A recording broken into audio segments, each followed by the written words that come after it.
Viewer discretion is advised. It feels like in this society they're trying to destroy the man, because when you destroy the man, you destroy the household. When you take down the man, you take down the household. Mandate. Welcome to Mandate, where we navigate fresh perspectives and nothing is off the table. Tonight's guest is from Tāmaki Makaurau, Okilani. The man is no stranger to the table. He's been here before, and the man is a man who's not afraid to share his opinions. He also doesn't shy away from controversy. The man is also one who stands by his convictions, and also the real deal. What you see is what you get. He's also a very popular hip-hop and rap artist as well, of his own label. So please put your hands together for the one and only, the man once again, Dirty Sesh! Thank you, boss. Thank you. Oh man, thank you so much to have you back on, Sesh. I know it's been a while, but it's great to have you back on. But more than anything, bro, because I know you've been doing some cool stuff, and regardless of its controversy, I like the fact that you don't back down and you don't take a backward step. So, bro, tell us what's been happening. What's the new things that kind of what's the up and coming things that you've been working on thus far? So lately, I've just had to transition to working in my own spot that I live in, since I don't have a studio to work out of anymore. So I've been trying to just build content there. I've actually been trying to do all the stuff that I got noticed for on Instagram and Facebook and all that, and try to make it more like YouTube format, so I can kind of build that platform as well, kind of like what you guys are doing. But yeah, I just wanted to try to shift from just the vertical looking Instagram stuff that I was doing and make it a bit more, I don't know, I guess professional looking. But it has been, because I've been watching some of the segments that you've been doing online, especially on YouTube, the different background and the professionalism in terms of the camera work and so forth. And it's all by you, just doing by yourself, eh? Yes. And so I'm loving the DC look and the Batman and the Flash. But the one thing, because it is election week, and I love the segment with about politics. Yes. Talk about, obviously, people are thinking about national and Labour, and this is not a political podcast for those who are thinking, oh, we're going to talk about politics. But tell us your views, because there's a lot of things happening. This week this weekend is election week or weekend. But tell us in terms of politics, obviously national and Labour. What are your thoughts, and if in your own words, what are your thoughts in terms of how this is going to impact our whānau, but more so how this is going to impact us, or men in general? When it comes to Labour and National, I mean, like I said in the video, you know, it's to me, it's kind of just same. You know what I mean? I think the thing that's kind of interesting and disturbing in a way is that they try to push this false narrative or false hope that these other small parties can win. You know what I mean? When the facts show that for the last almost 100 years, it's only ever been National and Labour. And when you look at them, it's like they're basically just like, politics to me is just like a beauty pageant, bro. You know what I mean? And we just got to vote for who the prettiest is, whoever we like the most, really, because they're not really doing anything different. They just say whatever they got to say to get your vote. Car pie, yes, vote for me. And then once they get in, they just, oh, fuck yeah, I'm just going to do whatever I want, you know? And they just go off and do their own thing. And half the time they don't even keep their promises that they promise you. They'll just do and say whatever they got to do to get your vote. They don't actually care, you know? Yeah. You have these big parties. Obviously, you have these coalitions, the smaller parties, that they ACT, David Seymour, and the Greens as well. And so I like what you said, because you were looking at Loyal with Liz Gunn. I know Liz Gunn is quite a close friend of yours. And one of the great things that you said, I remember you saying, it's not about the policies, it has to be about the person. And I agree with that. You can have all these policies, then National can have all these policies, Labour can have all these policies and the priorities. But if the person is not a good person, then we're pretty much effed. Yeah, well, I gave a lot of people took that whole thing the other way, and I knew that they would, because I know how humans think. So I already knew, I was already prepared for the backlash of people being like, "Why would you support this person?" It's like you're not even listening to what I'm saying. So I get it, but for me, it was more just trying to tell the other people out there, like, dude, make sure you know who these people are before you vote for them. You know what I'm saying? Not just oh, this guy looks cool. He said talofa to me, so I guess I should vote for him. You know, it doesn't work like that. And I was just using Liz as an example of like, I've met this person. Now, people can say whatever they want about Liz. I couldn't give a shit less what you think of her. I don't care. It doesn't. The point is that I've met this person, and I know people are going to be out there like, well, we can't just meet everybody, Sesh. Well, it's just because you're too lazy. That's why. You just can't be Fs. That's why. And I get it. You just want everything right now. How can I get it conveniently in my hand right now? But that's all I was like. That's all I was saying. Like, I met another politician a few weeks later after that, and he was cool, and I liked his policies. And I told the people, I don't know if you guys heard me, but I was like, I might vote for this guy now. You know, it's not about like I was going to vote for, like, my conviction is just for Liz. It was like, in this moment, I only know this person. I have met this person, and they're a genuine person. And yeah, of course, you know, like I said, people are just going to say, but you know, she did this and I know. I don't have any control over that. Again, the point was, I know these people. Make sure you know who you're voting for, bro. Just because they're like cool and they wear a tie and they're charming your pants off, it doesn't mean that they have your best interests, you know? Yeah, for sure, man. For sure. Yeah. And so how do you, like, because it almost sounds like people are just not thinking, eh? They're just not thinking. No. And what are your thoughts around that? Why do you think people aren't actually owning some of the thought process that goes along with this? I just don't want to like. I can just say what I want to say, yeah, right? Go. I think it's because like there's probably better words that I could use than the words I'm about to say, and I'm kind of copping out by just going the easy route. But it's because a lot of people are just fucking dumb, bro. They're just dumb. They don't know anything. They think that they do. They think, oh, well, I saw the ad and the person on TV3 said, but you don't know and you don't care. It's just, again, whoever connects with me in the moment that they're doing their little speech, I'll go with that person. If that doesn't, you know, just like I said, I know it's a joke when I said, oh, he said talofa, but it's like that, you know? Oh, I love Indians. I love South Auckland, you know what I mean? Or whatever it is. And it's just like, okay, cool. They must like me too. So vote and tick, but they don't actually look into it. They don't care. There's no, it's sad. It's actually sad. I know the things that I say are a bit brutal and they might offend a lot of people, but that's probably just because you're the dummy that knows what I'm talking about. But, you know, at the end of the day, it is very sad. It does hurt me like that we as humans and we as people are like that. Because it's not just here in New Zealand, you know, all around the world, a lot of people are just like, whatever kind of connects with me in that moment, that's what I'm going to vote for. Sounds good to me. Cool. Now I got to get back to my life, you know, not knowing that the person that you just voted for probably doesn't have your best interests for your life. You know, you just did it because, well, cool, got that out of the way. Now what's for dinner, you know? And that's just life. Yeah. I like how you voice, I like how you just are able to say what you want to say. I think that's cool. But I also have a bit of a sense that you're also trying to hopefully instigate or prompt people or wake people up sort of thing. And while you sit there and say people are dumb. Yeah. While people might see and hear that label, I can also see that behind that language, you're really going, come on, guys. Yes. Wake up. Think. Yes. We need to take this back and take hold of our community, of our country.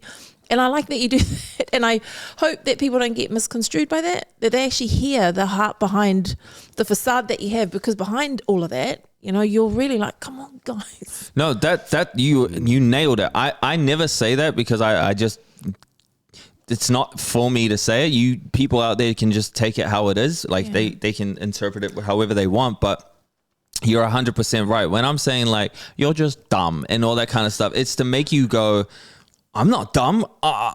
I'm going to look into this now and I'm going to prove to him that I'm not stupid and I'm not lazy. You know, it's because, and people can say, well, why does it have to be like that, Sesh? Why do you have to say it like that? It's because you're not going to listen how would you like your cup of tea, New Zealand? Do you like it warm or hot or cold? Which one do you it's not going to get through to you, man. You know what I mean? And people don't want to feel stupid. They don't want to feel like they don't know something. Everybody feels like they're smart in a way. Oh, I knew that. And it's like, but you didn't know that, and it's okay. But can you go and research something now, because this isn't looking good for us, you know? Yeah. And unfortunately, with my humor and the way I'm built, like it's the only way I know how to do it, man, because it's just like these people aren't going to learn if you just keep asking, like you keep wiping their ass for them. Then just what you know? Yeah. Because why is that, Sesh? And you're right. You're absolutely right in terms of people are not going to think, like Karen was just saying, people are not thinking. Is it because there's, I don't know. We'll just talk about it anyway. Is it because there's a lot of corruption? There's a lot of premeditation. There's a lot of, or we talk about the Matrix or all that kind of stuff. Is there something that's in the airwaves or on television as to why people are not thinking or not using the cognitive to say, hey, something's not right here, or not picking up some of these red flags? I know what you're saying. And that's why, even though I say everything that I say, and I say it as brutal as I do, I do have a sense where I feel sorry for people. Or if not really feel sorry for them, it's more like they can't help it. That's how they were conditioned. I think that's what you're trying to get to. I mean, bro, I'm not the smartest, I'm not the sharpest tool in the drawer, you know what I mean? But I figured it out over the years that I was just like that. You know, I thought Trump was a racist, and I thought this and that and this and that and blah, blah, blah. But because that's just how I was conditioned. All my friends are thinking that, all my family. I don't want to feel like I'm the odd one out. I don't want to feel like, well, if I say what I think and they're just going to look at me bad. And that's just how it kind of is here, you know? They all love Jacinda, but I don't really think what she's doing is good. But when you're sitting at the dinner table and everyone's like, I love this person, you don't want to feel that, you know, that feeling from the table of like, you know? So, you know, and unfortunately, you know, when it comes to, like I was saying, people just vote for what sounds good, what looks pretty. It's just what they're conditioned. They don't think that they are, but they are. They don't know it because it's been happening since they were born. Yeah. Of course you don't know. You know what I'm saying? Yeah. Like, and so I can't hate on, like, you know, a lot of these people, and I feel sorry for them, but that's just how it is. And they can deny it all they want, but it doesn't matter, because we're all conditioned in some way to think or believe how we think and believe, you know?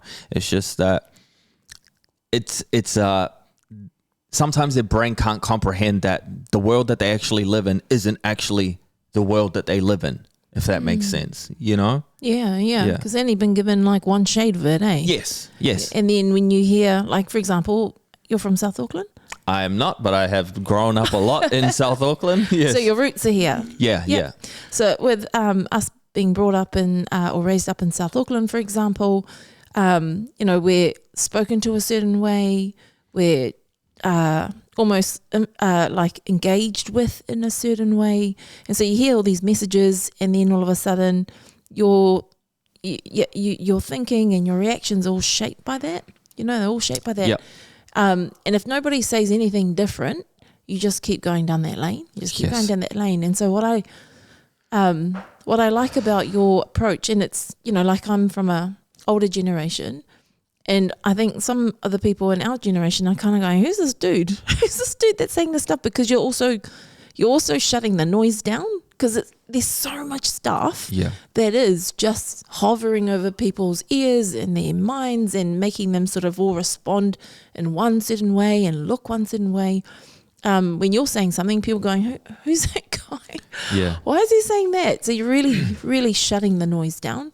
But what I'm also hearing you say is not only are people thinking, but they're real easily swayed by this emotional self-worth, self-esteem crap. Hey, like someone says something nice to you and, thank you. And then all of a sudden you're going that way when you haven't even questioned anything. Yep. Haven't even thought about anything. Yeah. So I like that you're saying stuff that hopefully pisses people off to a point where they go, yeah, I'm not dumb and I'm not easily swayed, and I actually want to see. Yeah. And I want to know for myself, like, who are these people? Yeah. What is the government actually doing? Yes. Are they actually helping us? Are they not? How are these policies coming about? Who is the leader of this party? And I also like how you are. Look at the leader. Is this the kind of leader that you want leading our country? Those are great questions to pose and put in front of people. So good on you for calling it out. No, I appreciate it. I like what you were saying because I've said that many times about emotions and stuff like that. Is why do you think like it's the perfect time to prey on human beings when like a disaster happens? Because they're all emotional. And I've always said when a human is emotional, that's the best time to manipulate their brain and do something, because, you know, whether it's it's not always like an emotion of sadness. It could be happy. It could be, you know, whatever. But when they're in that state of emotion, however they're feeling, that's the best time to oh, you know what I mean? And then all that comes up, you know what I'm saying? Especially when it's like a huge disaster where like people have died and stuff like that, because now they're really just like sobbing and we're going to do this now. And yes, do that. But you're not realizing what the repercussion is of that later down the line, you know? Yeah. Yeah. And you know what? The more you do this, the hope is that because we're not fixed. The beautiful thing about being human is we're not fixed. We can actually change when we wake up and kind of start questioning things. Yeah. We can reshape our cognitive, we can reshape our values and our belief systems. We can actually reshape that. But until someone models it and somebody gives people permission to move out and think outside the box, or think outside the normal land that they're sitting in, until someone gives someone permission to do that, they won't. So you know, I really appreciate that you're, you know, very vocal about your views. I think that's cool. Very cool, bro. I appreciate that you understand what I'm doing, so that's good. But she's absolutely right, Sesh, because you're kind of like an outlier. You are an outlier in terms of what you do and what you say online. And so why is it that, especially our people, I don't know, maybe I'm wrong or maybe I'm right. If I'm wrong, then sorry. Do you think that our people are so compliant when the going gets tough? Obviously, you talked about the natural disaster or the pandemic. There's a lot of emotions in terms of panic buying, people that are fear mongering, all that kind of stuff. But what is it? Do you think, or you can disagree if you want to, but do you think that our people, our Pacific and Māori people, are so compliant to to whatever the government, whatever has been said and been taught, what we need to do? And we just follow through. Yep, yes, sir. Yes, ma'am. Yes, I'll do it. I'll follow. What are your thoughts? Yeah, I think that whole thing just goes back to being conditioned. It's the way that their parents were raised, their parents before them, and it just stems from that. And like I think you were saying before, maybe about like, you know, what happens in the household while growing up, like all these little intricate things all play a part of how that human develops in their life. So, you know, if a disaster happens or something, you know, pandemic happens, and they look up to their parents or grandparents, and their only thought process is how they grew up. You know, here's a good example. My nana, she was just like, I just do whatever she literally told me, I do what they tell me, because I was raised in the military. So that's what we do. Yes, sir. We listen to that. They're not here to hurt us. They're here to help. So, yep. And then, so if you're looking up to your grandparents or your parents that are exactly like that, what are you going to do? Define them and just be like, nah, F you, I'm going to go do it my way. No, you're not. You're just going to do whatever they say. You know what I mean? There's only a very small, rare amount of people from our community that will actually stand up against them, even if it is their family member, and say, nah, I think I'm just going to do this because doesn't really make sense to me. And I love seeing that, to be honest. You know, we were talking about off screen, one of the bros, and you know, I've seen his posts, and I love that, you know, he's part of the island community, and he's out here doing that, because I know it was really, really hard for a lot of them to come out and voice their opinion.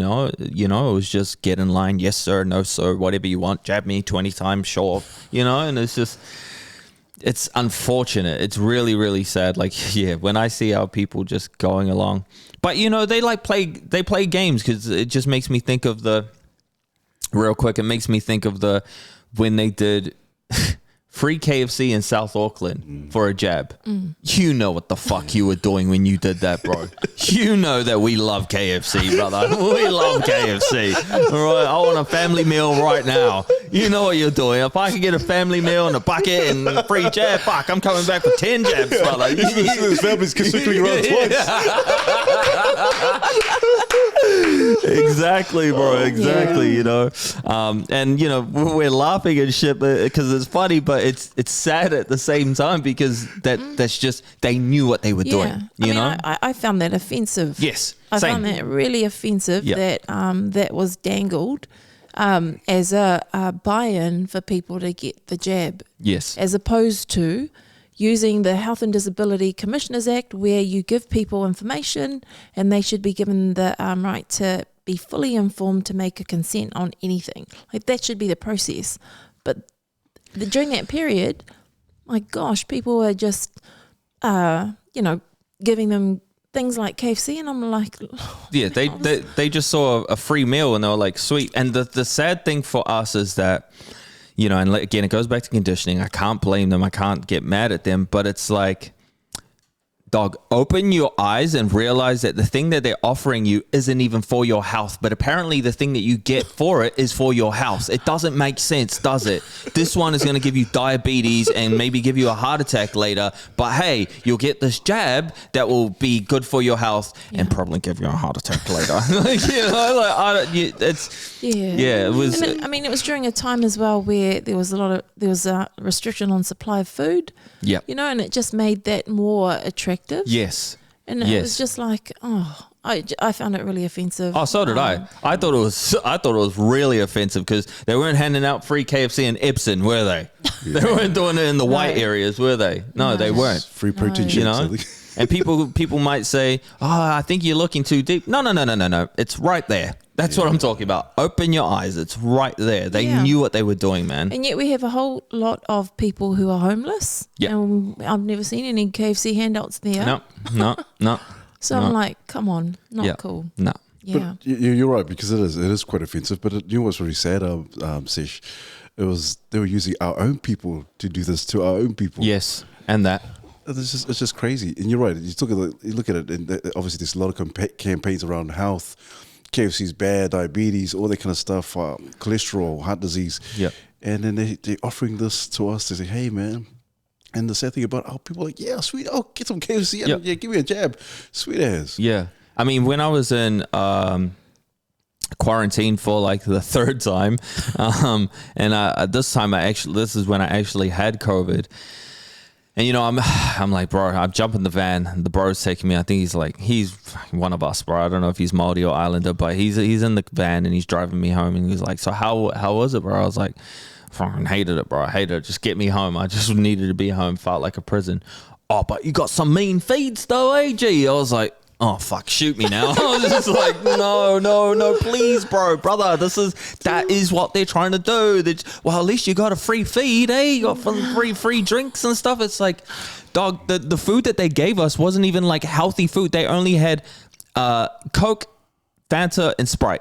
Soda water, sugar water. That's all they had for us. But we were there for our health. The only thing that was on the menu for my child, because I was in there with my daughter, the kids' menu was a cheeseburger, a pizza, and a hot dog. How the hell does that help our health? Yeah. You know what I'm saying? Like, there were things in there where I'm like, well, why can't? But for us, for our community, cheeseburger every night. You know, it was a fucking holiday. You know what I'm saying? So yeah, I mean, those things are just kind of, they're heartbreaking to see for me when I was seeing all that. I was like, oh man, Doesn't make sense. No, doesn't make sense. Which brings us back to I like your view on these two governments, which should be opposing. Yes, should have opposing views. And your perspective on that is that they're pretty much the same. Yeah. So how much different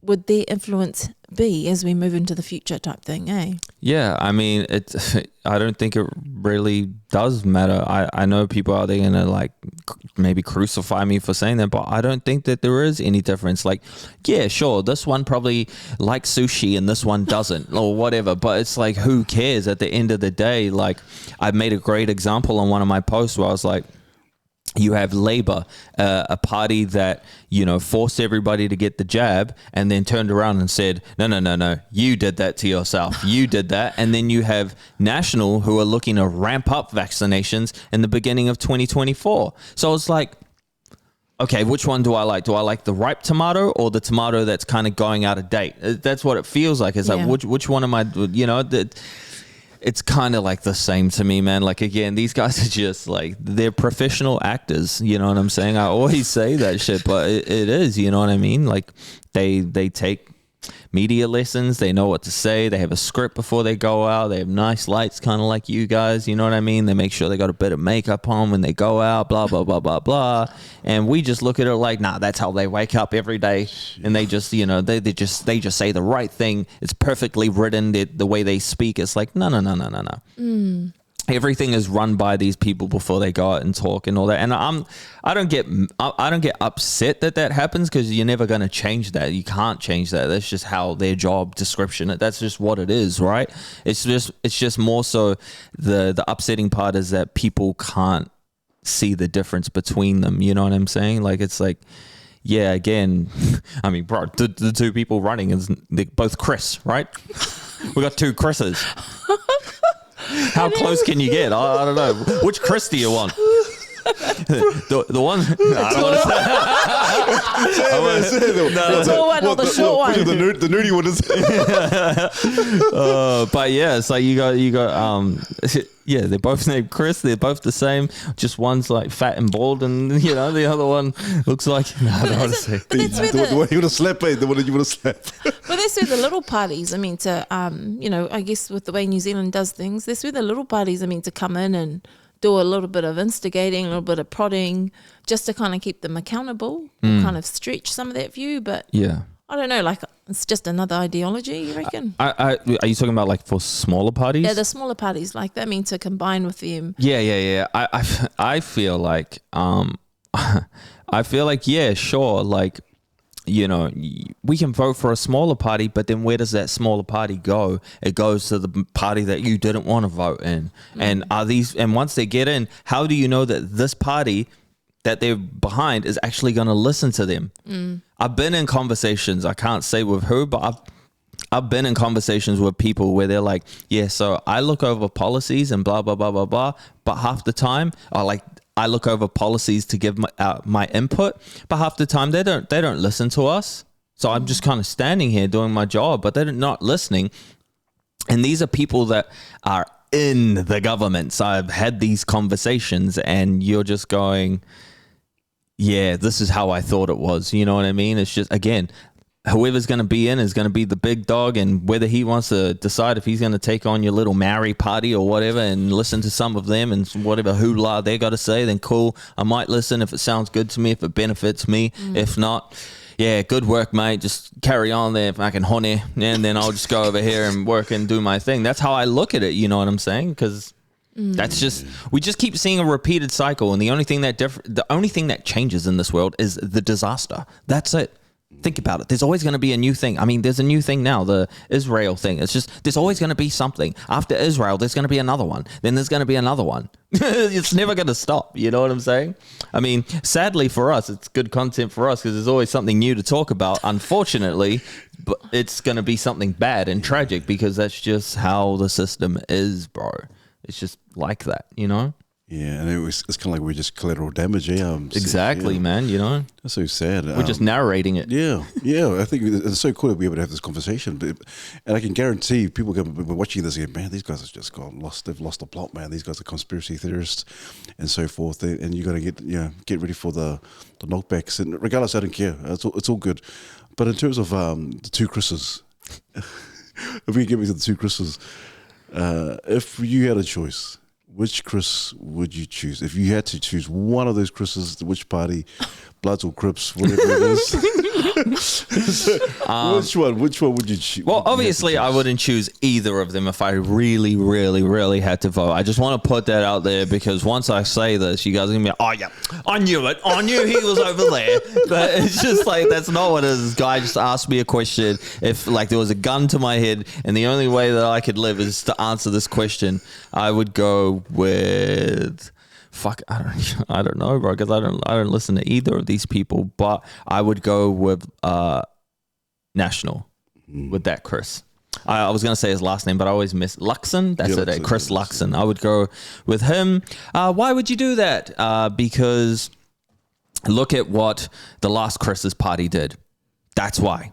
That's the only reason why I would choose it, and nothing more. The lesser evil. It's more so just like, look at what they did. Look at what they did. They forced you all to go and take something that's probably going to kill you in like 5 years. Hopefully not. And then they try to tell you that it was your fault, that you decided to do that. It's not my fault. Don't blame me. So, yeah, I don't want to vote those guys back in, do I? You know? Because what was your reaction, Sesh, when Chris Hipkins, the Prime Minister, said, hey, it was always a choice.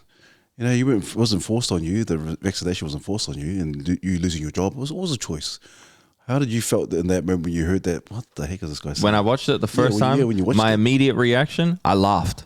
I laughed so hard to myself. I laughed not because it was like laughing at anybody else that, you know, anybody that got jabbed. It wasn't that type of laugh. It was like, I fucking knew it. I knew it. I knew they were going to do something like this. I knew it because the other prime ministers and presidents around the world had slowly started doing this shit. The dude from Canada, he started doing it.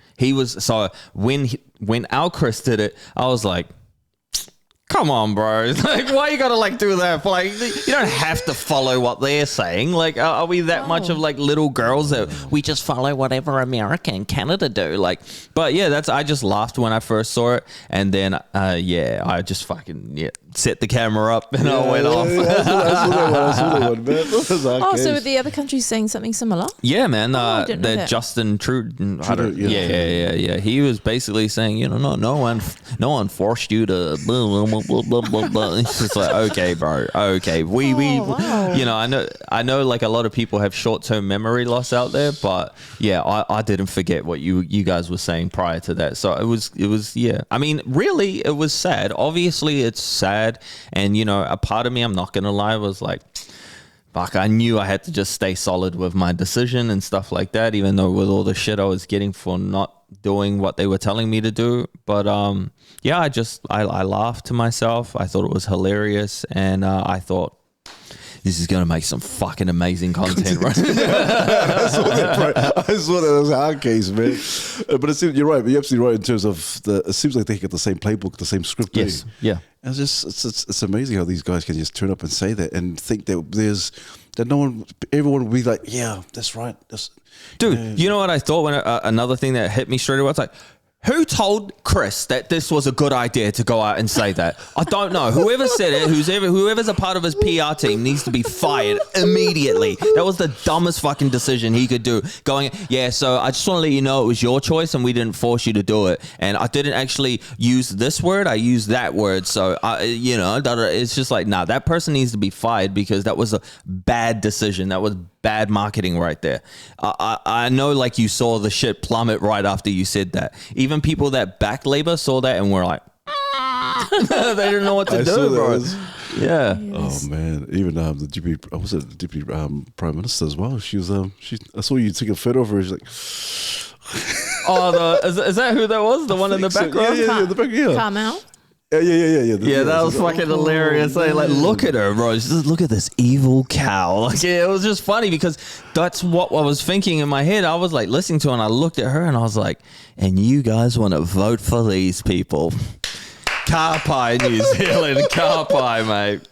But it's amazing because he says that regardless of the PR, whoever it is, it's told him to get up. He should have known from himself, like, this is stupid. I can't be saying this. Well, that's why I say these guys are like actors, bro. They're not going to say what they really think. You know what I mean? They're told what to say. You know what I mean? They're given a brief little outline of what to do, what to say, where to stand, how to look. You know what I'm saying? Like, it's the same thing with like when Jacinda would come out during the pandemic, and sometimes it would be like this, and then sometimes it's angry, I'm trying to make a point, Jacinda. It's different emotions that you just walk in. Okay, so today's set is you're feeling fluffy. You're going to go out there and feel fluffy. You know what I'm saying? Like, I know people probably don't believe that, but yeah. Oh, man. That's oh, man. And you're right. It's because, yeah, we always said it recently. It's kind of coming out every time. Cognitive dissonance. It's right underneath your nose, and you can't even see it. Yeah. You know, you have Chris Hipkins say this, and then even before then, what is a woman? And Yeah. So the man he found it so hard to answer the questions. Like, what the heck is going on? But here? do you know? Can I ask? Do you know why he found it hard? Well, tell me. No. Well, do you know why he found it hard? Do you? You actually, Obviously, I know with the LGBTQ and all that kind of stuff. I know what was the big. yeah. Well, I guess like the simple answer is because, again, it goes to, yeah. I mean, their whole thing is to try and please everybody. You know what I'm saying? They're trying to not get their foot in the door. But for me, I was just like, bro, you're acting like there's so many alphabet people in this country that are just going to be like, well, if I upset them, then we're going to go to zero. Dog, you're going to go to zero anyways. I mean, you told everybody that it was their fucking choice to get vaccinated. That's a zero right there. What are you talking about? Forget the letterbox people. That's not going to help you. You know what I'm saying? Like, well, I better make sure that I guess a woman is, a woman is, you know, we know what a woman is. You know what I'm saying? Like, bro. So, but they're not going to do that because, you know, I've got to please everybody out there in New Zealand. So I better not offend anybody. I even like Chinese people. You know yeah, it's just, it's silly, bro. But what does it tell you about our Prime Minister? What does it tell you about men in general? Like, obviously, you think of a man. What is it? If that's the question, what is a woman? Then what is a man?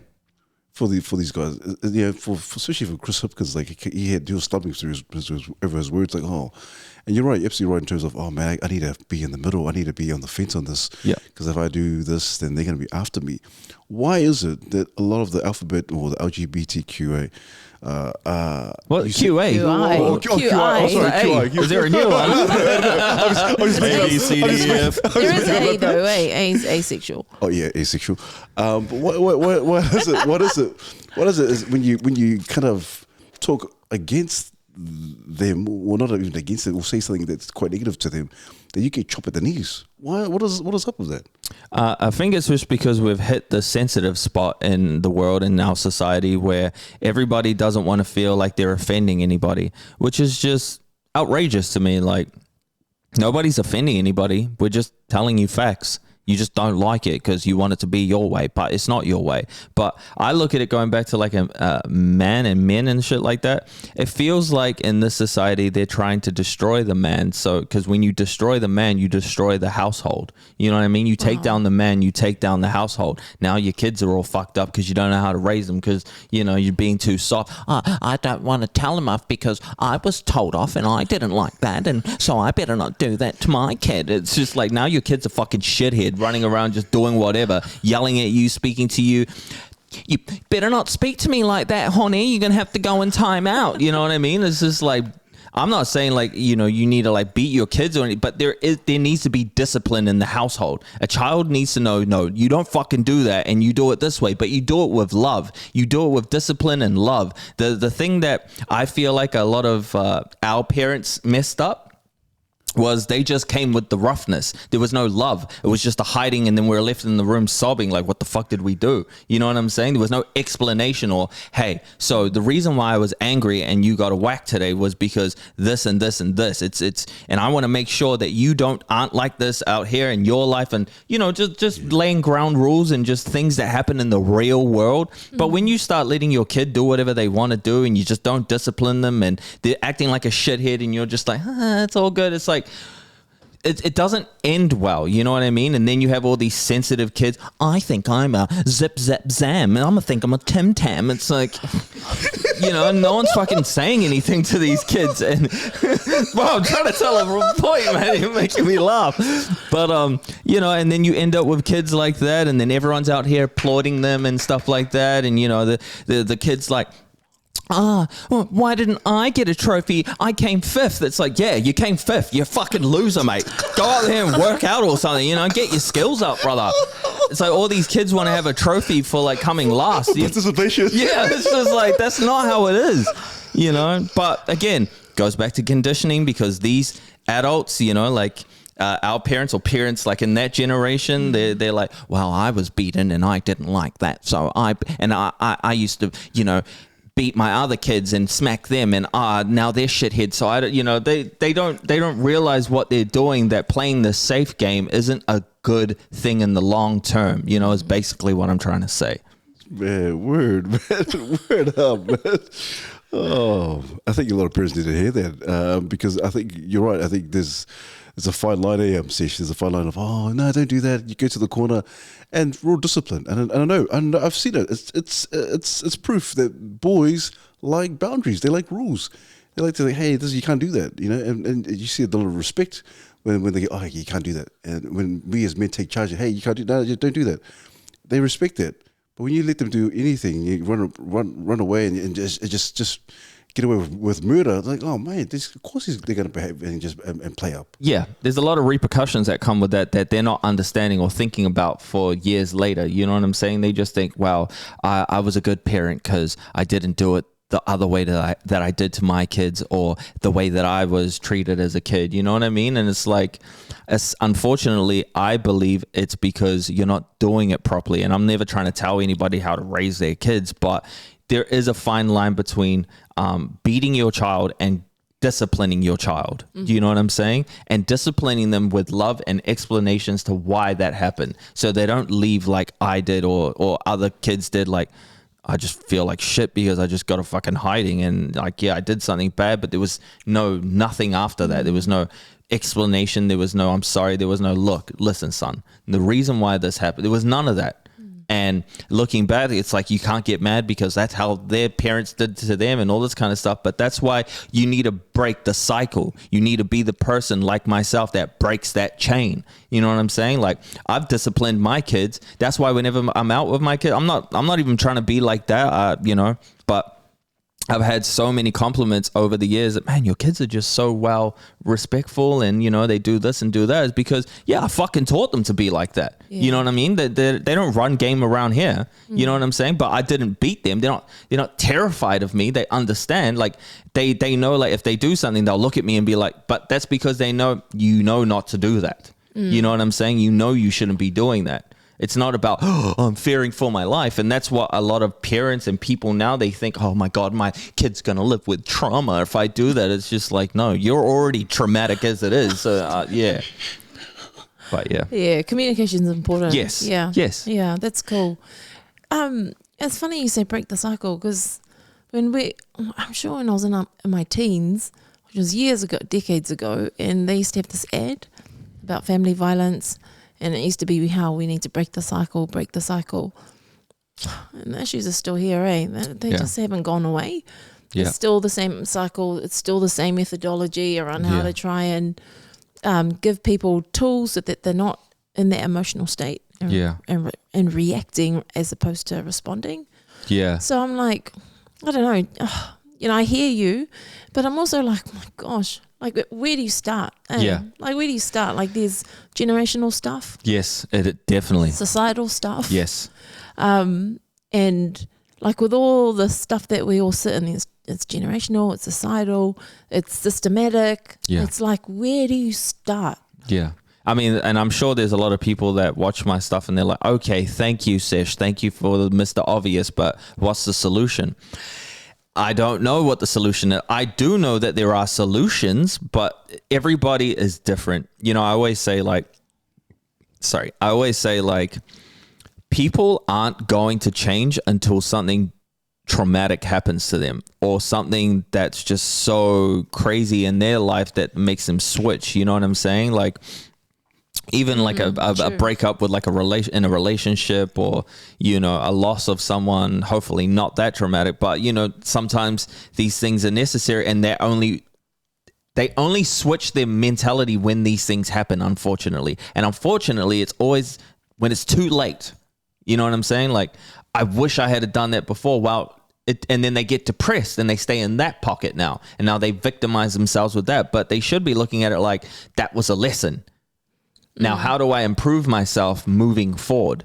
But they don't do that. It's just a victimizing and, oh, I'm sad again now. And now everybody feels sorry for me. It's just such a piss poor mentality. But the only way you can switch that is if you want to switch that. That's why there is no real answer, because everybody is different. Everybody grew up different. They grew up similar, but people have different ways that they handle themselves in those situations, We don't, you're right. We don't, we overprotect our kids. Hey, yeah. We overprotect them because there's all this being trauma informed stuff. There's all this the risk of your child being depressed and you're not wanting to contribute to that.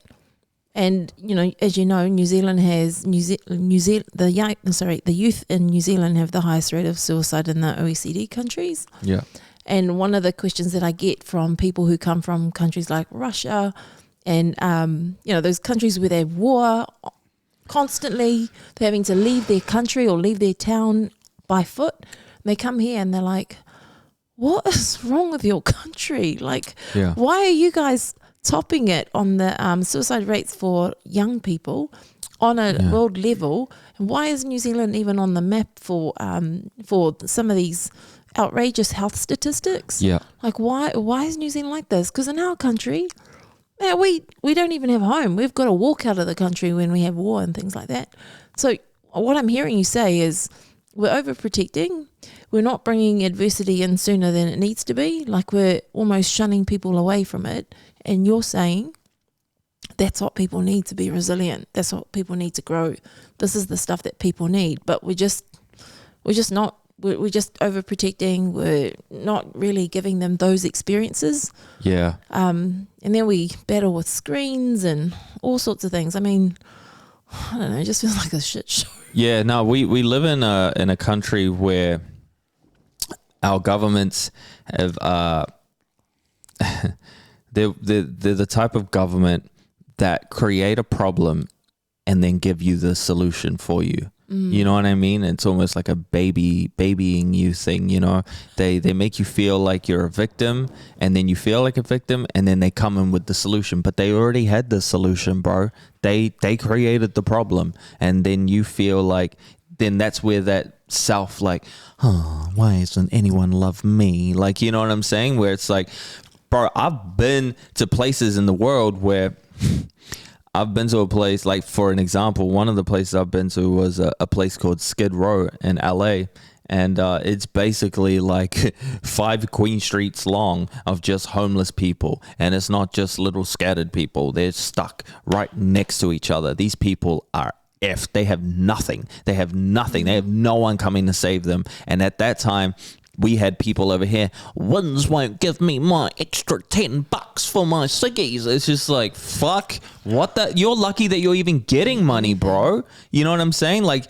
I know I shit on the government, but bro, there's places here, there's things in the system that are set up to give you money so you don't die and don't go hungry. You know what I'm saying? But the people over here in this other world who have nothing, they have nothing. No one is coming to save them. They don't get a weekly amount of money every single week. You know what I'm saying? And here you are living in a fucking house. You're sleeping somewhere, and now you're complaining because you didn't get your extra $20 for your fucking whatever it was. And half the time it's going on drugs anyway. So it's sad, man. It's sad. Jeez.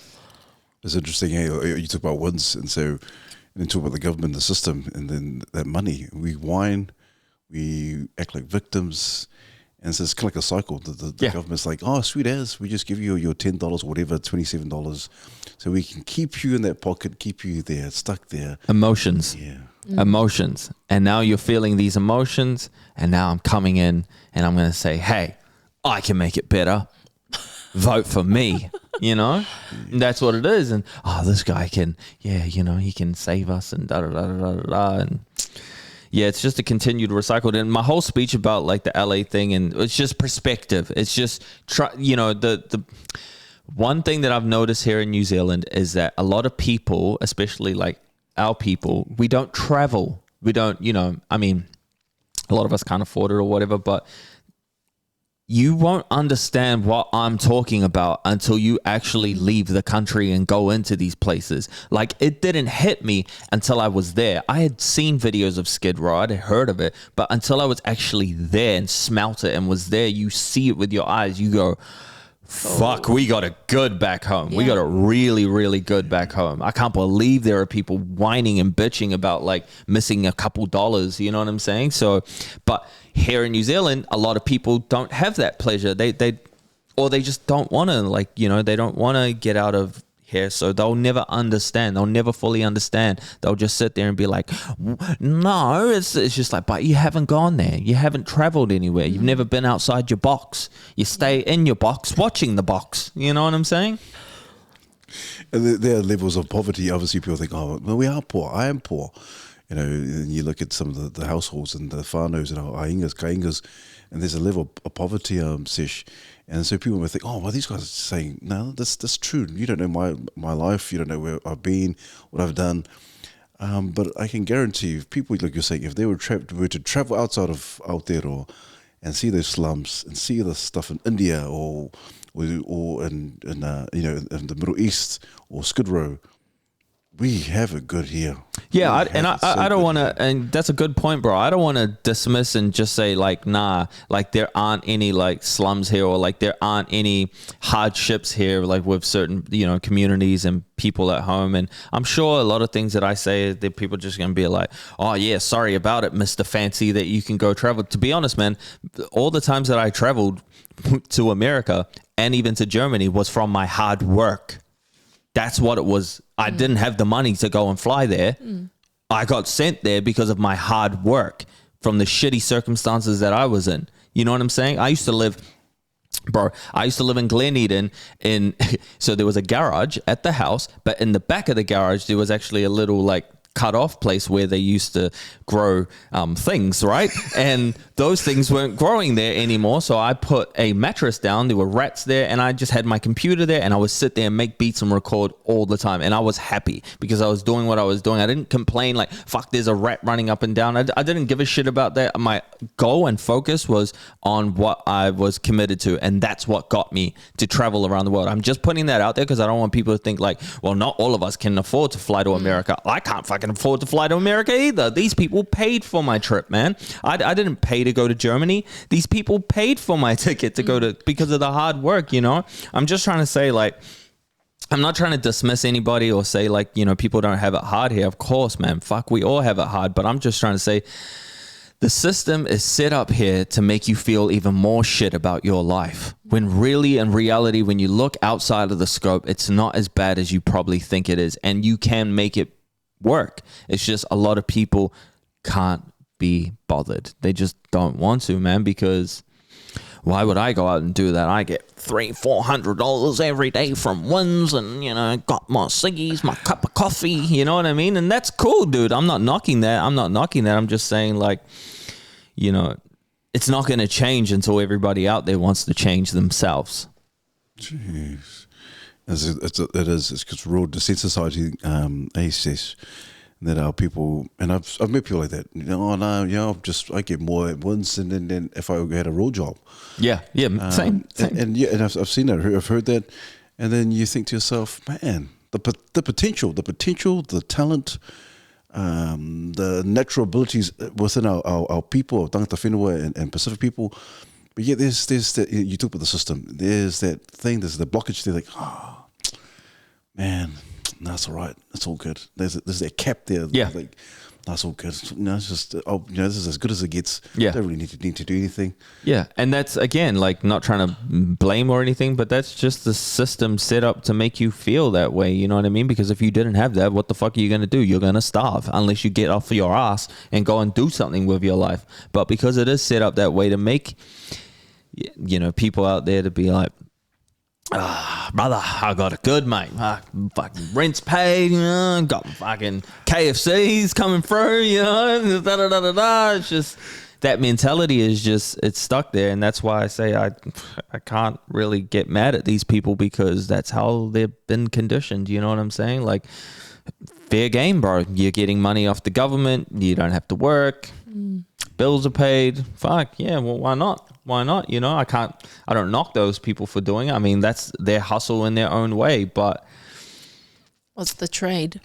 Yeah, the trade is that you just stay in that little box and yes, sir, no, sir, whatever you need, sir. You know what I'm saying? And that's not always like the best thing to do. You know what I'm saying? Like they always say, like, all money isn't good money. It's the same thing. You know what I mean? Just with like your decisions and choices in life. Yeah. But when was the enlightenment for you? When you like realized, because obviously we were kind of growing up, same situation. Oh yeah, just do what mum and dad says, do whatever they say, tell me to do. Yeah, I'll jump high. But when was the enlightenment for you? And the light bulb said, "Hey, wait a minute, this doesn't add up." Well, I don't want to sound like tinfoily, but I guess I've like never heard that before. I want to hear it. Yeah. Well, first of all, I've always been somewhat of someone who just didn't agree with authority. I was a kid that would drive around in my car and get pulled over every single time because I just had a bunch of islanders in the car with t-shirts on their heads, literally. And it was always like a white cop, no offense, but it was always like a white cop pulling us up. What did I do? I did nothing wrong. Oh, we just need to make sure that these guys aren't robbing me. Like, what's going on? Is this for my safety or yours? What's going on? But, Were you driving? yeah, I was driving. But I've always been like, had this problem with authority. I've never liked people telling me what I can and can't say. I would never say anything stupid. I'm not an idiot. You know what I mean? I'm not going to say something out the gate. But I've always been like, very, don't tell me what to do. But then when I started watching things, I would see like one thing that I remember, I forgot what it's called. I'm sure people out there know what it's called, but it basically runs through what happened with 9/11. You know what I mean? And it went through like a lot of details. And I'm not saying I'm that guy that watched it and was just like, oh, yep, sweet as. But it was the way it was explained. It was explained to me enough where I was like, I can see this point. Because I'm not going to just be like, oh, yeah, tell me the earth is flat. Sweet, the earth is flat and everyone can get fucked and that's just what it is. I'm not that person. But these people were breaking it down with so much information that you're like, yeah, this actually makes a lot of sense. And so taking that and just taking that open-mindedness with me throughout my life, it's kind of made me explore more things and be open-minded to a lot more things. And then when you have that mentality, and that was early, that was like 17, 18, 19. And then when you take that with you over your years, when something like what happened a few years ago happens, you go, hold up, what is going on here? You know what I'm saying? And I think the biggest mistake they did was locking us in our room because we had nothing but time. So we had a lot of time to research what was going on. And now we're realizing that it was a lie, that everything that they told us was a lie, that it wasn't helping us. It wasn't good for us. Now they have people in Canada coming out apologizing to their people for forcing them to do that. You know what I'm saying? So yeah, there was never like a thing, like a light switch. It's gradually just happened like that, where I've always just kept an open mind about things. I've never just been closed-minded, like, yeah, hey, everyone's saying pronouns now. Okay, cool, I better do that too. It's like, I'm not going to do that. What the fuck? I'm a he, I'm a he. Like, I don't need to announce that. Hey, bro, I'm a he. Hello, I'm a him. Got that? Sweet. I don't know the difference. I'm a they. But yeah, so yeah, it's just that's what it was. Just over time, you know what I mean? Just being open-minded and... But also being curious. Yes. Inquiring. Yes. 100%. Always testing, not just taking anything for, because even you kind of see the same mentality in churches. I'm going to get shot, man. You see the same mentality in churches because it's a social group. There's a system. Yeah. And they keep telling people to test things. But the minute you go outside the lane and you start saying things that aren't aligned, then all of a sudden there's a little bit of a disownment, Yeah. Or they alienate you for your views, and that's the bit that people aren't prepared for, because we all want to belong. Yes. We all want to be part of something. Yes. And so when people start to test things and they start to, because can you imagine how much information is out there? Like there's so much missing pieces that we need to go on the hunt for. And then when you start finding these missing pieces and you want to understand the full scope of what you're believing or what you're seeing and what you've been told, and then all of a sudden people are like, but that's not what we believe. Yeah. And then you're like, I know that's not what we believe, but there's not enough evidence to hold that up. Yeah. And when you want to say that, all of a sudden, can't say that, can't say that, Yeah. can't say that, and Yeah. you get this alienation. And so, even I love that you're open. I love that you're wanting to test things, but it also comes with a responsibility, and it also comes with you being able to hold your own mana in that space. Yeah. And I think, when we're being emotionally unsupported, or people have an emotional dependence on other people to uffy and support them, Yeah. then when you stand on your own, it's just, you just feel like you're drowning. Yeah, no, it's been pretty hard to when I first started, but I guess long story short, like for me, I was put in a position where I felt like I had nothing. I had nothing because I had all these dreams and desires. When I got back from Australia, I was like, okay, well, I want to do this and this and this, but if I want to do that, I have to take this and this and this. And it just felt like I was helpless. It felt like, I felt like I just had nothing going for me. And I was like, well, what's the worst that could happen? You know what I'm saying? So I just went and told everybody what I thought and just did this. I hope it's not like too much hate. And then it turns out a lot of people agreed, and it was good because a lot of people felt like they got their like mana back for themselves. You know what I mean? It felt like, oh yeah, fuck yeah, it's just like, and that was cool to see. A lot of people found themselves in their own strength and watching whatever I was doing and stuff like. And I love that, man. That's always been like a really cool blessing to come from what I'm doing, because again, I know the things that I say and the way that I say it can be a bit like, you know what I'm saying? Like, but there are a lot of positives that come out of what I'm saying, and one of them is the biggest one, is just giving people, especially our people that watch me, that were following me because of the music prior. They had no idea that I was going to be out the gate and say all the shit that I said, but when they saw it, it gave them strength to be like, bro, I fucking agree with that, I really agree with that, actually. And just thank you. I'm not going to say it, but I agree with you. You know what I mean? And that's cool, man, Yeah. Yeah. But when you do you get much like resistance? I mean, you're always going to get a couple shitheads here and there, you know what I'm saying? But like, not as many as I don't really positive. care about them, because it's like, it comes in waves, you know what I mean? Like, I remember when I put that little thing up promoting the politician one, and I highlighted the Liz thing on purpose, and you got people in my Twitter comments and they're like, I'm going to unfollow him now and I'll come back when he decides to talk about this. I don't want you to back. I don't care. You think like you're relevant to me. I don't give a fuck, man. Like, humans come and go. That's just, that's just how it is, especially when you're doing what I'm doing and doing what we're doing. The following is going to be like this, man. You know what I'm saying? It's not just, and the problem here is that everybody gets some followers and they feel like they need to please every single person that comes in the door. Hello, how are you? Hello. I don't care. If you want to be a part of my house, come in. You're invited. Everyone's welcome. Yeah. And if you want to leave, good. But I'm not going to chase after you. You know what I'm saying? Yeah. Because more you leave and a few more come back in. Yeah. Yeah.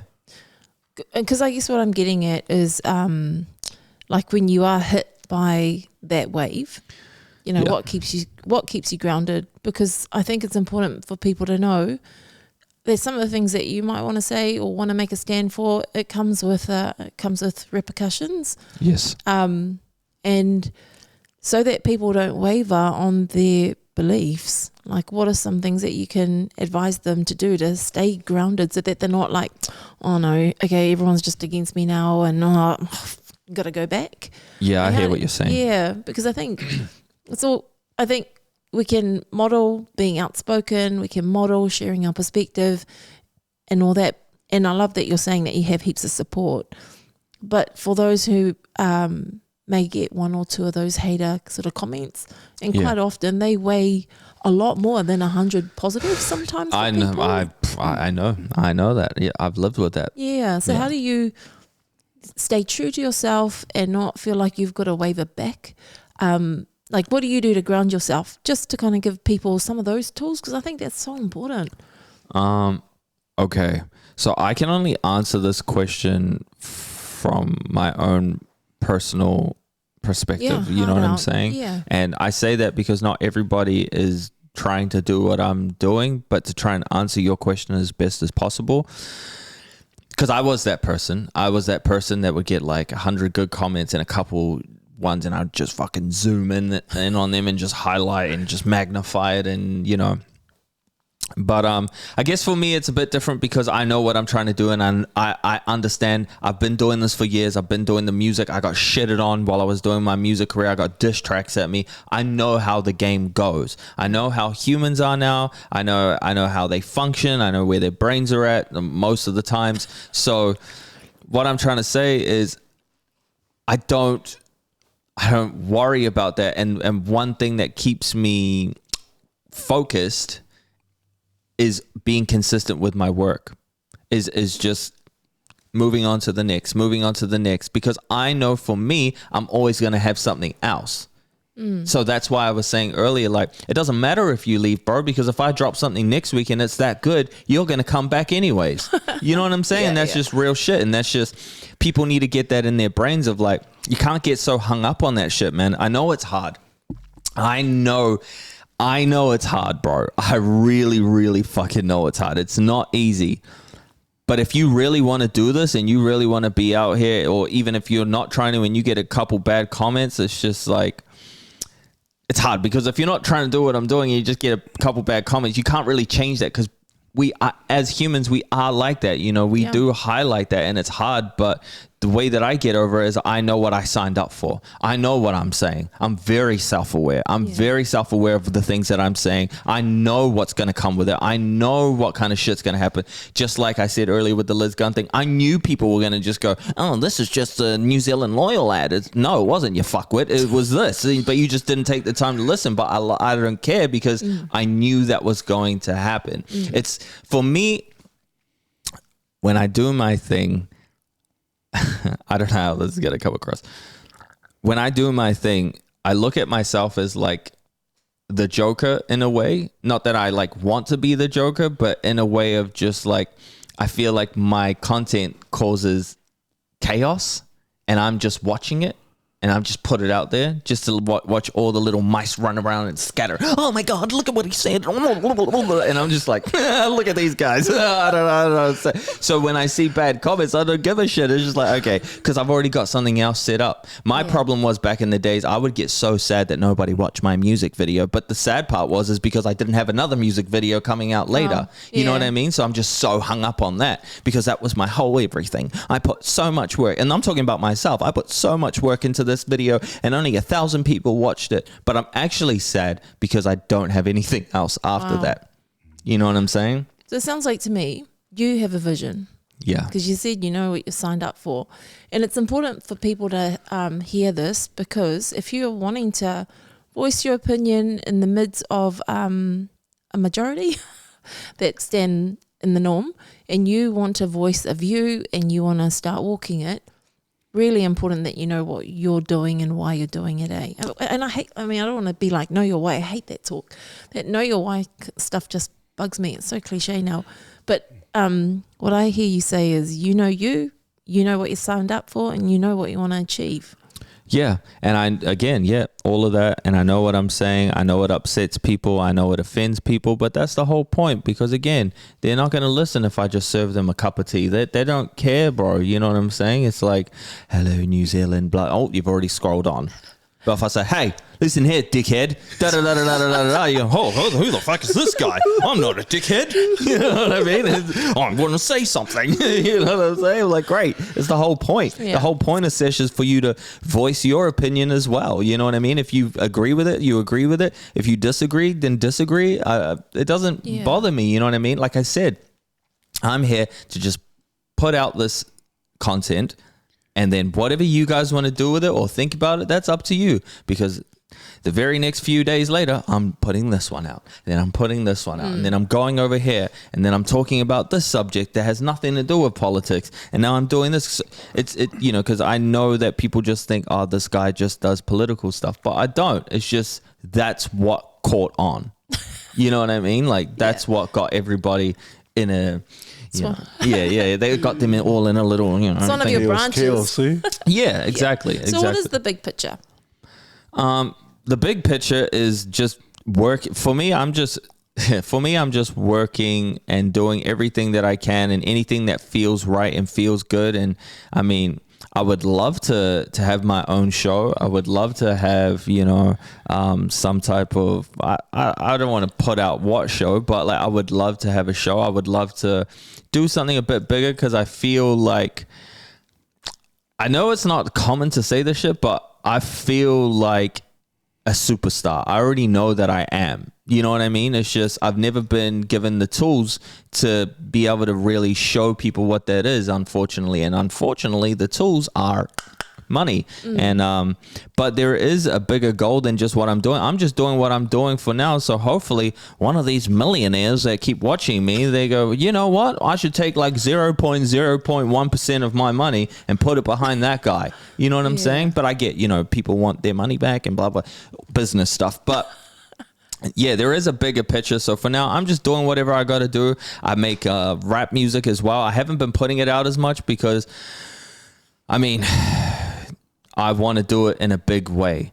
And, you think New Zealand On Air is going to give me some funding? You really think they're going to do that? Fuck, they're not going to fucking do that, bro. But I have big ideas. I know how to take what I'm talking about in politics and put it in music in a way that nobody else in this country can do. I'm not saying, and I know here in New Zealand, it's like, look, this guy's cocky, he's arrogant, but that's because you've never seen anybody like me before. You like it better when we're all just, hello, kia ora, thank you so much, guys. I really appreciate it. I'm humble as, no, you have my peanuts. I don't want them. You know what I mean? Like, yeah. But, long story short, there's a bigger picture, but what am I going to do? Go sign up to my Patreon. That's a way you could help support me. You know what I'm saying? I have a Patreon, which is a subscription page where you can watch my content unedited, uncensored. You get content on there that nobody else is going to get on my YouTube. I actually talk and interact with people on there. And I put it at a pretty cheap price. It's $7, cheaper than a Happy Meal. Maybe, I don't know. Maybe a Happy Meal is fucking $12 now. I don't know. But, I do all these little things to try and put some funds in my pocket until... Yeah, I mean, I'm not looking for a handout or anything, but I know that there are people out there with a lot of money that watch me that are fans, and I'm not asking for a lot, man. I'm really not, you know what I'm saying? And I could really turn this shit upside down, and not just in New Zealand. Not, it will go bigger than that. I know it will, but again, like everything we've been talking about over here, we're very PC, politically. No, shush. They are them, they. Like he is a cat or whatever they want to identify as. So we just hush, go along with it. So when you see somebody like me, it is very like, what the fuck is this? Like, especially with them upstairs, they're going to shut that guy down because they're not used to that. They've never seen anybody like that. Real quick, why do you think the media still do pieces on my dad and my sister that's not even famous and all this other shit, but they haven't done anything on me?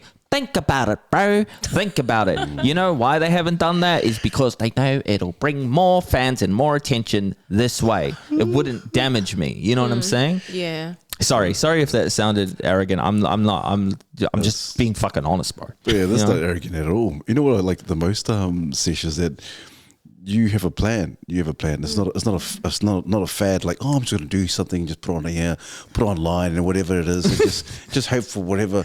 But you're very intentional, very deliberate in terms of what you're doing, and you know what you're doing. And I love the fact that because some people just try to just give it a go, but you know exactly what you're doing, and you got a plan, and it's very intricate in everything that you do and what you say. You know exactly what you're saying, and so which is proof in the pudding. I think. And you're right. You're absolutely right. I agree that if they were to put you on New Zealand On Air, get your own show in New Zealand, man, you're taking away the viewers. You take away the viewers, and you build a massive platform. And so they don't like that. They don't want that. That's what I'm assuming. I would hope so. But yeah, no, of course they wouldn't, because my show would be shitting on their shows, and their show is what you watch with the Prime Minister. That is a show. We live in a fucking reality. We live in reality TV. You know what I mean? Like, so yeah, no, they wouldn't want that because, I've always said, dude, like, if I went out there and I said, yeah, I love gay people, I love alphabet people, cats, dogs, whatever you want to be called, I fucking love all of you, go get 7 jabs if you want, 17, hey, how about get 70 jabs, get them all, kids, like, go out there, just do it, kids, like, blah, blah, blah, like, I would have my own show, I would be sponsored, I would, and I know that because there are a lot of unfunny people that they put on the news, and they highlight these people, no one's ever heard, that person's not fucking funny, bro, you know that person's not funny, you know that they're not funny, but we don't have anybody, they're too scared to bring anybody else out or highlight anybody. So they put some random fucking person on the pedestal and they're like, hey, listen to this guy. It's like, why? You know that these people aren't funny. And I'm not trying to say I'm the only funny person, but I'm pretty fucking funny. So, and I know a lot of people out there would find me hilarious, but you know, you can only do so much when your audience is limited because the governments, they run Facebook and Instagram and all that. And unfortunately, you know, when you're saying the things that I'm saying, your bandwidth there's only so much reach that I can reach out to people, you know what I'm saying? Unless something goes fucking viral, you know what I'm saying? But yeah. Have you been threatened to be switched off? Oh yeah. Have you been switched off before? Like on Facebook and stuff? Like all the platforms? I've had many messages on Facebook. Whenever I would go on my Sesh page, it would always come up with the warning of one more inappropriate video and your page will be deleted, basically. Yeah. Wow. I don't get them anymore because I've learned to just kick back, even though I just want to say, fuck. But I don't because I don't want to lose all those people. But at the same time, I do have days where I go, does it even matter? Does it even matter? Because there's like almost 100,000 people on there, but fuck, I'm probably only reaching like 1,000 of them, you know, because of all the messages. And they have told me that my Sesh page on Facebook is limited. They've sent me notices telling me that it's restricted. It's a restricted page. Oh, wow. You know, and so you could actually have more. Oh, 100%. Yeah. Dude, Wow. So I just did a whole piece. I don't know if it's going to be out before this pod or not, but I've done a whole new episode on my YouTube channel on censorship. If you're a part of my Patreon, I just uploaded it today, to be honest. I talk about all this shit and about how like on Facebook, man, I was like in between like 50 to 100,000 views, and that's like the lowest. In between 5,000 to 12,000 likes on posts. Wow. And now it's like I'm barely reaching that.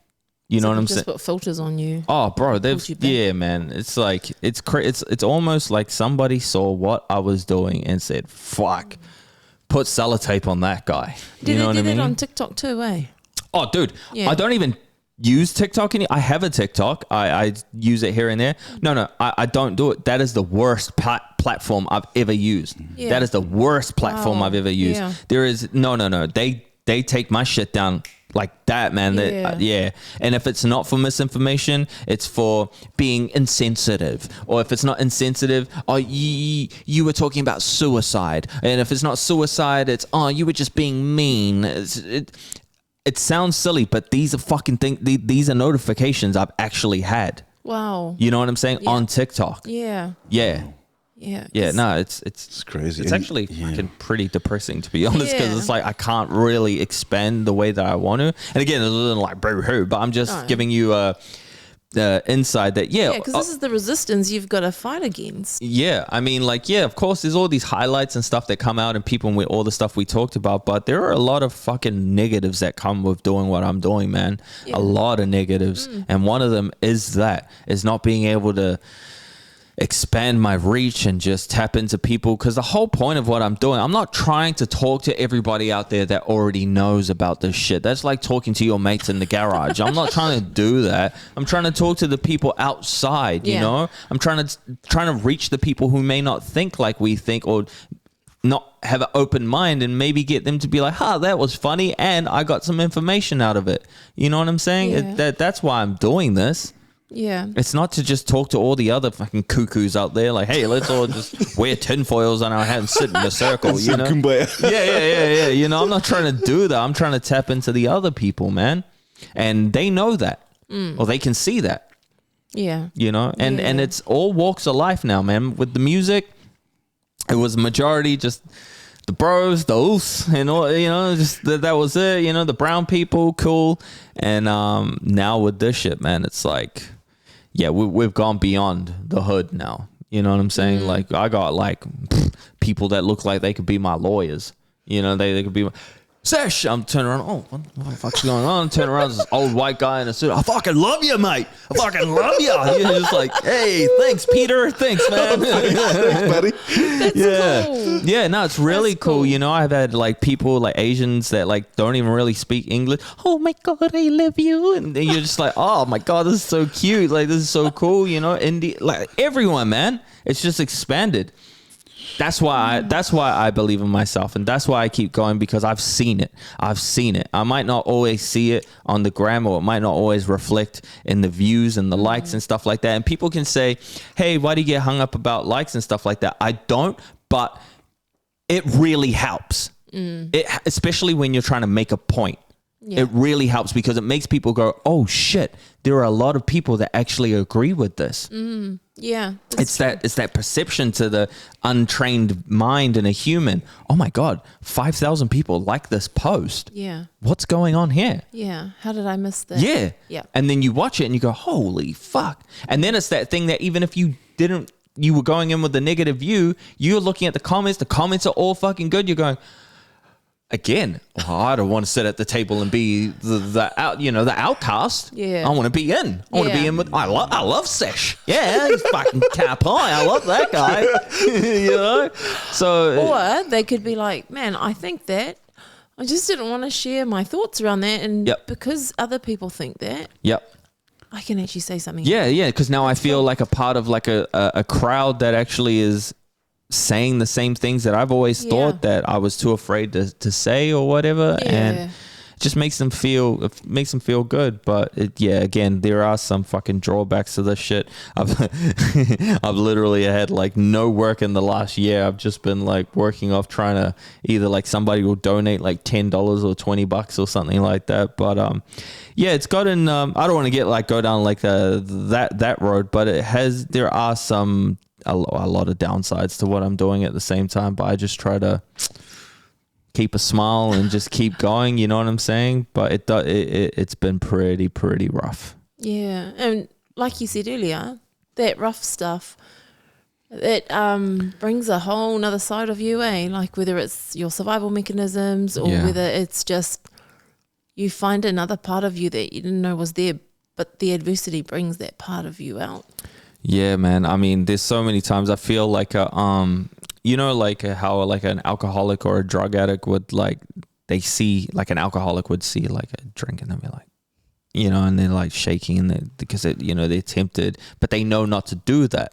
That's what it feels like when I'm going through the hard times, because it makes me want to go back into that fucking like, what am I doing here? All this work, all this time, like there's a lot of time and sacrifice that I put behind what I'm doing. And so when you're seeing like the outcome is like just limited and it's just not as big as it was, you go, and then there's no money behind it, you're like, man, I don't know, is this gonna fucking work out or not? And then you have people in comments or people, that are like, it's because you just need to go get a fucking real job. It's just like, but this is a job. Like, I'm doing it consistently 24/7. I'm not just sleeping until 5 o'clock in the afternoon and being like, what should I do? Like, this is legit. Like, I treat my life like a fucking job. I'm up at like 8 a.m. I'm at my desk by 9. I don't even stop until like around 6 most of the time, 6 or 7 for dinner.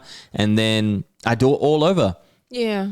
And like, I would want to say argument. You do it all yourself, eh? Yeah. I set up the lights, I set up the camera, then I edit it, then I have to, put the audio and match it, all that shit, like all the stuff that you have to like do together, and I do all of that. And then so when I see these comments are like, you just fucking need to go get a job, brother. You're just like, yeah, this is why I fucking hate this place sometimes, because we're just very like, that's how the New Zealand mentality is, We've never seen anybody be able to make it just doing things on the internet, making content on the internet. And it's not like I'm just sitting here doing dorky or dumb shit on the internet and being like, oh, why doesn't anyone support me? Like, I'm actually putting out like a positive message. I mean, it may not come across positive, but like you said, I mean it in a positive way. Yeah. I'm just saying it not positive, but it is a good message. You know what I'm saying? But you have to say it in the way that you say it to get people's attention. Yeah. Because there's just too much noise out there. Yeah, and it looks good. You know what I mean? I'm not just shooting on my fucking iPhone. I have no idea what I'm doing, or got a Canon and it's overexposed. Like, I know film. I actually know film. All these film, music, audio, engineering, I know all that shit.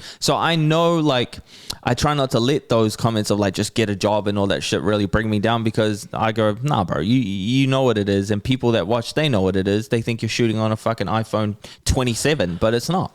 Yeah. You know, I just know how to do this shit. I know how to light, blah, blah, blah, blah, blah. So, yeah, that can be pretty disheartening. Those are the disheartening things that come with what I'm doing. But yeah. Yeah, bro. But hey, I just hope you carry on, Sesh. Me too. You carry on, man. You carry on regardless of all the hate and all the those with negative comments and the negativity. But bro, because you are like I said before, you're an outlier. You go against the grain. And it's not just entertainment, but it is educational as well, in terms of, if people don't see between the lines, they miss it. Yeah. But you stop people stop and, oh, what's this guy talking about?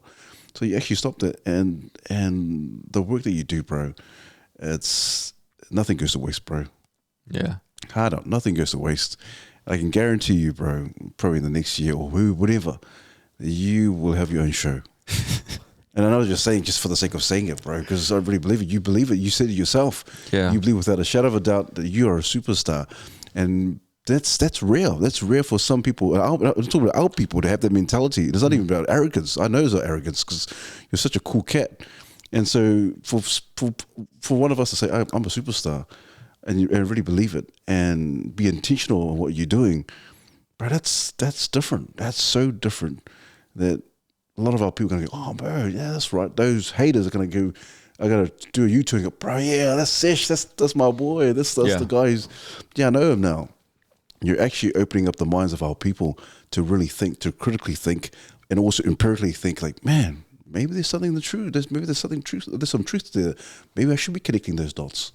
Yeah. I mean, like, just to go over that real quick, is that because I know here when you say like superstar, it comes sometimes here in New Zealand, it comes with this thing of like, oh, so you just think you're better than everybody, or you think like we should just look at you like Brad Pitt or something, or you know, just that like, oh, look at me, kind of gloat in my own ego or whatever. But it's not that. It's just a feeling. It's just how I feel. I feel so comfortable in front of cameras and stuff like that. I love being in front of the camera. And hey, like I said, you know, like we just said, I'm not just fucking tossing my salad, bro. I'm actually like giving you information, and it is funny. It's entertaining. You know what I mean? It might not be everybody's humor, but it is funny. And you know, I've figured it out in a way where it keeps like relevance to what's happening in society. I just want to say, like, you should be happy that I look like a superstar. You should be going like that. You know why? Because we need that, bro, because nobody is going to watch. So listen to what I'm saying, man, like in my stuff. You know what I'm saying? Like they don't like that. They want you to fear that. They want you to be like, yeah, that guy thinks he's no. You should be backing somebody like myself. It's not just to back me and fill my own ego. It's when you have that charisma and stuff like that, and then you're saying these things that I'm saying, wow, that's a deadly combination. Yeah. You know what I'm saying? Like, because you're now, again, what we said, he's going beyond just tapping with the Usos and the Marys. Yeah. This is going to our people. We can't let our white people hear all of this. They're becoming fans, you know, and people can say, you know, why does that matter if they're white or not? It's like, because they're the majority of the population. And if you can, that's the audience that these politicians are targeting. That's it. You know, I mean, yeah, I love black people. I love Usos. Like, yeah, of course they're going to say that. They're meant to fucking say that because they need to get your vote. But the majority of people in here, you know, I know it's a bit of a tangent. A lot of people won't really understand. Some people will, but yeah, I sometimes speak like from a business perspective as well. So, yeah, my bad.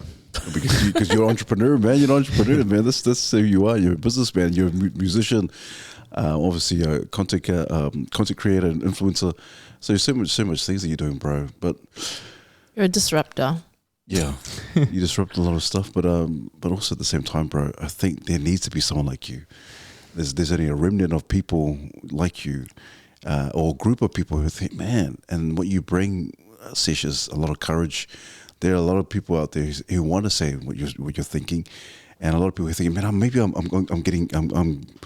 actually going insane because I'm having these thoughts and I'm connecting these. I can see things that other people are not seeing, but you're bringing a lot of sanity to those people. That, man, if he's saying that and he's believing that, then maybe, just maybe, that's true. Maybe I'm not crazy. And so it's just about connecting those dots, and what you're doing. You're kind of like the voice in the wilderness, the one single voice in the wilderness that people are going, whoa, there's some truth there.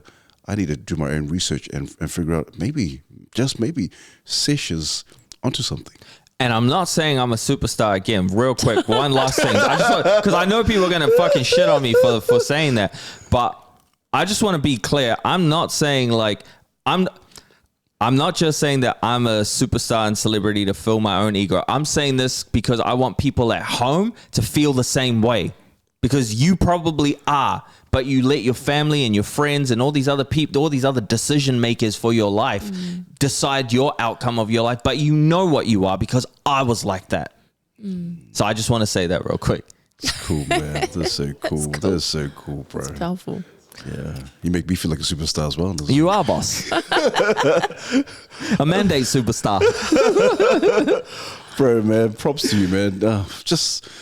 Bro, just the energy, Sesh, the energy, the content, your courage, it brings a lot of, it stirs me up. And I think it brings a lot of hope for me as well, in terms of, hey, there are people out there who are probably thinking the same thing. But bro, props to you. Kudos to you. Every time you come in, bro, you're more than welcome. Anytime that chair is available, you come in, bro, and you speak your mind. And I love the fact that you don't like take a foot backwards and say, oh man, maybe I shouldn't say that. But you've come with a lot of muster, a lot of courage, but a lot of zeal. And so, bro, props to you, bro. No, I appreciate it, man. And yeah, thank you again for inviting me on, man. I really, really appreciate it. I enjoyed this conversation. I love that most of the time you were clarifying what I was meaning, because yeah, I don't say I don't go into explanation of because I really love that point that you brought up about, me calling people dumb, but it's more of like an encouragement thing. I know, a lot of people don't think that, but that's where it comes from. It stems from that. I'm not just trying to be mean. But thank you guys for bringing me on here, man. I really appreciate it. I hardly get invited to podcasts, so you're welcome here it. anytime, man. Your wit, your humor, your satire, bro, it's very clever, very clever. So it's mostly something with these comedians and these music artists, very clever, bro. And so what you do and how you package it. If people are not clued on, they're going to miss it. They'll miss it. And for those who watch it, I get it. I get what he's saying. So very, very clever, man. Very intelligent. Man, well but we need men like you speaking more, especially with the generation and the generational stuff, the societal stuff, like all of that. Like this podcast is for men. Yeah. It's about having those conversations. It's about perspective. It's always about perspective, and if people can see a new perspective, or they can see a new way of talking, and not just the, like be submissive or permissive. Maybe I think people have become more permissive to what the societal expectations are. And so what you bring is just hope for this generation of men that are coming up. Like, it's so important to keep doing what you're doing. I know we've had other men that have come on and they've mentioned you. Michael Meredith. Yeah. He mentioned you. He's like, man, I like that guy's videos. Oh, that's cool. Yeah, it was cool. Very cool. That's cool.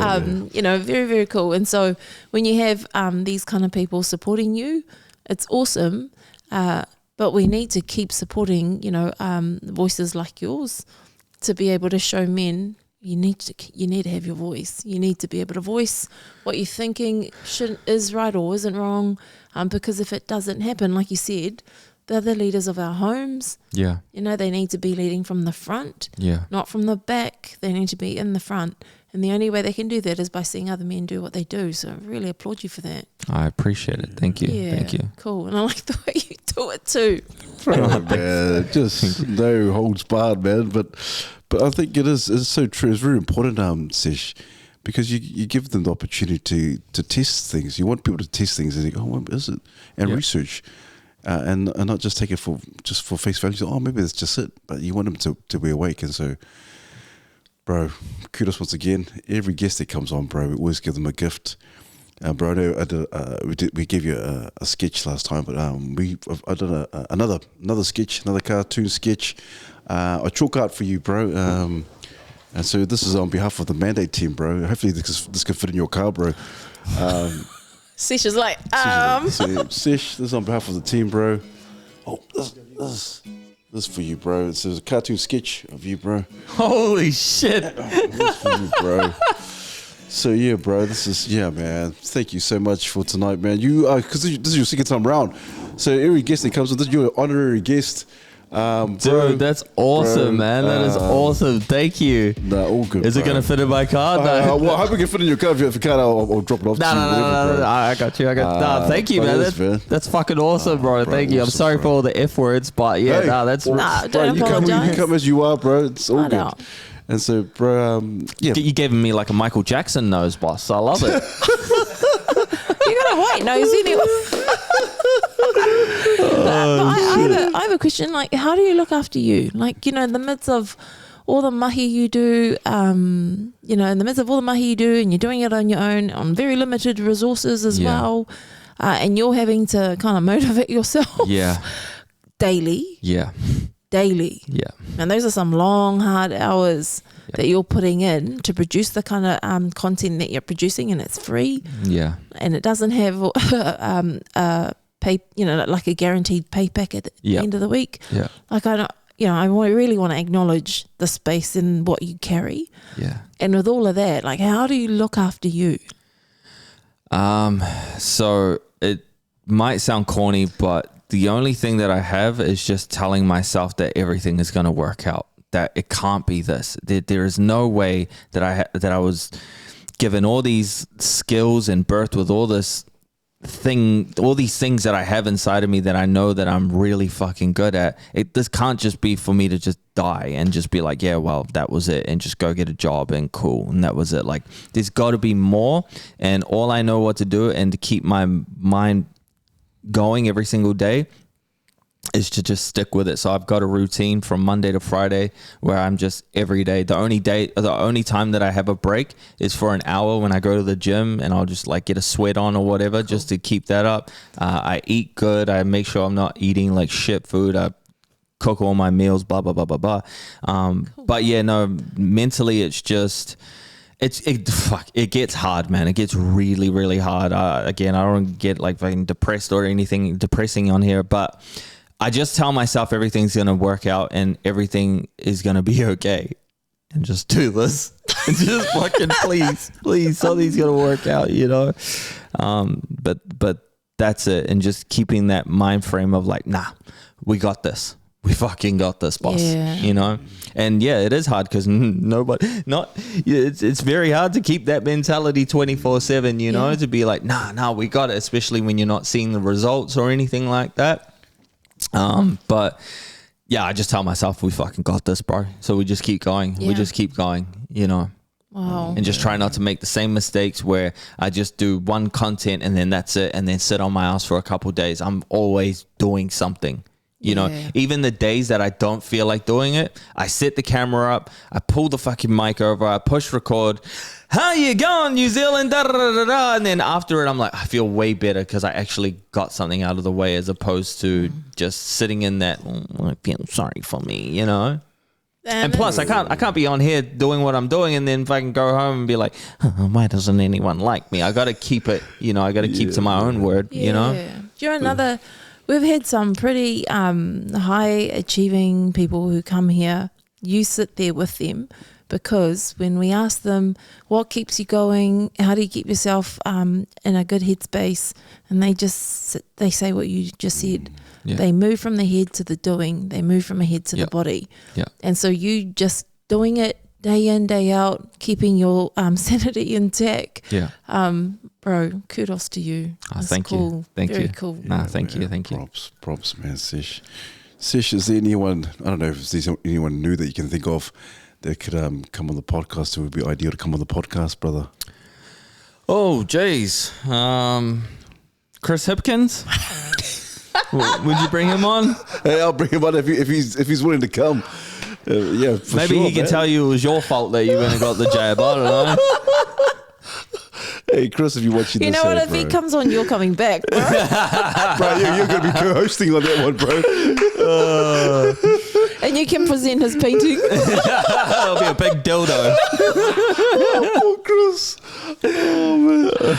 hey, if he's willing to come, yeah, they'd be more than happy to bring him on. And then bring you on. Yeah, that was my answer. That's the only thing I can think of at the moment. Sorry. But hey, bro, you always give the guest the last words of encouragement, bro. All yours, Sesh. Words of encouragement, just be yourself. Even if you think it's too hard, just be yourself. It's the only way you're going to get through life. Don't worry about what anybody thinks. Don't do things to please your family or to please your friends. Why don't my friends like my things? Because that's not who you should be aiming your goal towards. Your goal should be your goal, and just doing that and zoning in. And just like we were talking about before, what I do every day is I just tell myself, nah, bro, we got this. Even when shit feels rough, and not most days I feel good, but there are days that I wake up and I'm like, fuck, should I keep going? And I do.